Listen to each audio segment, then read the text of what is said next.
Jimmy Brumand, bonjour. Vous êtes l'ancien responsable des jeunes macronistes dans le Rhône et il y a quelques jours, vous avez quitté votre poste et surtout vous avez écrit une lettre pour dézinguer la référente locale de La République En Marche, laquelle n'est autre que Caroline Collomb. Alors pourquoi mettre cette affaire sur la place publique?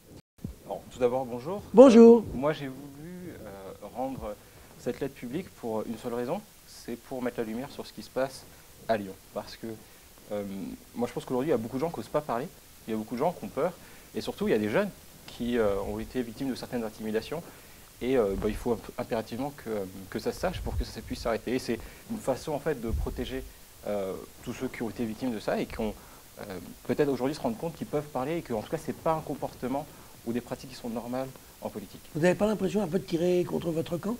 Moi, je suis aujourd'hui en position de recommencer à faire de la politique. C'est-à-dire que pendant quelques mois, pendant quelques années, on était obligé de blacklister certains militants, certains élus. Et pour moi, c'est pas ça, en fait, faire de la politique. Donc, j'espère que ça rendra plutôt service à La République En Marche, parce qu'aujourd'hui, on a besoin de ça pour avancer. Il y a des élections européennes qui arrivent, il y a des projets à construire. Et pour moi, c'est ça le plus important. Dites-moi, Jimmy Brumand, certains laissent entendre que vous n'étiez plus très motivé. Quel est votre bilan ces derniers mois? Vous avez fait quoi comme patron des jeunes?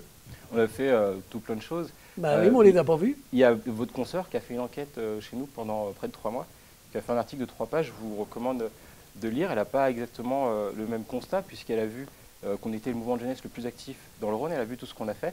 Et puis, au final, pendant ces 3 dernières années, c'est plus de 1300 jeunes qui ont adhéré au mouvement. On a réussi à impacter sur plusieurs projets de loi au niveau national. On a des projets dans le Rhône qui ont été repris chez les Jeunes avec Macron, chez En Marche, au niveau national. Et aujourd'hui, moi, mes responsabilités, elles montent aussi au niveau national. Donc, c'est qu'il y a une confiance qui s'est instaurée et que le bilan est plutôt positif. Donc, c'est, je pense, plutôt une défense de la part du camp adverse qui ne veut pas reconnaître qu'il y a des pratiques qui sont à remettre en cause. Et aujourd'hui, quand on regarde dans les médias, par exemple, moi, je n'arrive pas à trouver la référente. Pourquoi est-ce qu'elle ne défend pas le bilan du gouvernement? C'est certains militants qui le font, c'est les Jeunes avec Macron qui le font, mais on ne voit pas la référente. Pourquoi est-ce qu'elle ne répond pas aux journalistes quand, par exemple, il y a un rassemblement contre l'antisémitisme et qu'il y a, par exemple, une conférence de presse, on ne voit pas notre référente? Alors, c'est peut-être ça aussi, c'est peut-être ces questions-là qu'il faut se poser aujourd'hui.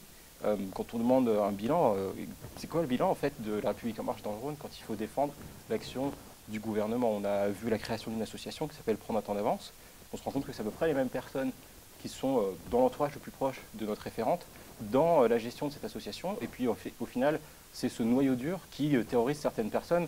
Et ce qui m'a rendu fou certains jeunes, en fait, c'est à chaque fois les mêmes personnes qu'on retrouve. Donc au final, si d'un côté notre bilan, c'est d'avoir pu impacter au niveau national des choses dans le Rhône avec les jeunes, quand on regarde au niveau local, en réalité, on a un mouvement où on ne sait plus trop s'il défend réellement l'intérêt du gouvernement. Alors, vous critiquez Caroline Collomb, Jimmy Brumand, mais elle organise quand même régulièrement des manifestations. Il y a du monde, il y en a une récemment qui s'est tenue à Lyon, il y avait 150 personnes pour parler d'écologie. Moi, je ne suis pas là, en fait, pour critiquer qui que ce soit.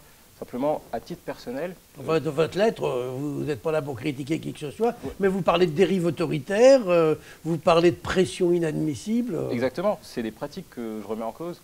À titre personnel, moi, je considère que, pour moi, c'est plus possible de soutenir en même temps l'action du gouvernement et de soutenir ces pratiques. Moi, je ne peux pas tolérer ces pratiques, ce n'est pas ma vision, ce n'est pas ma conception de la politique, et je veux simplement protéger ceux qui arrivent après. Vous avez quitté vos fonctions de responsable des Exactement. jeunes que vous aviez depuis le départ. Exactement. Est-ce que vous allez continuer à faire de la politique? Est-ce que vous allez continuer à vous engager d'une façon ou d'une autre pour les européennes d'abord, pour les municipales ensuite? Mais je vais recommencer à faire de la politique.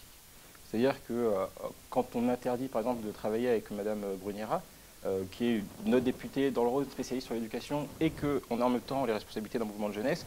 Et qui vous interdisait? La référente. Oui, mais enfin, la référente, Mme Collomb, appelons-la par son nom. On peut l'appeler Mme Collomb. Elle n'était pas votre chef.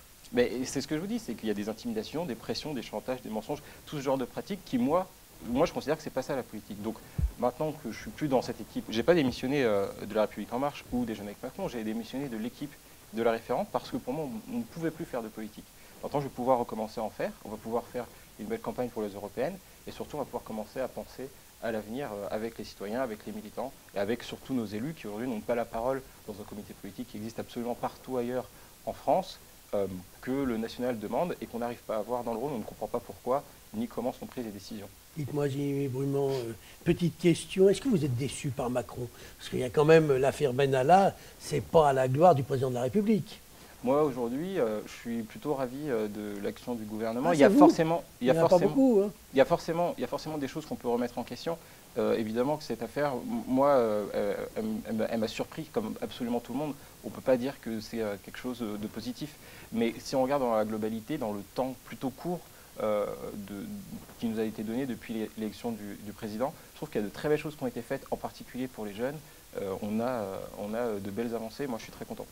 Citez-moi au moins une ou deux avancées qui vous permettent de penser que ça va bien et que le président de la République avance dans le bon sens. Je vais simplement me concentrer sur les étudiants. Regardez avec Parcoursup, il y a eu beaucoup de fausses informations malheureusement et c'est très dommage parce que je pense qu'il n'y a absolument aucun étudiant qui est perdant. On a de plus en plus d'étudiants qui ont des places dans l'université, il y a de plus en plus de moyens.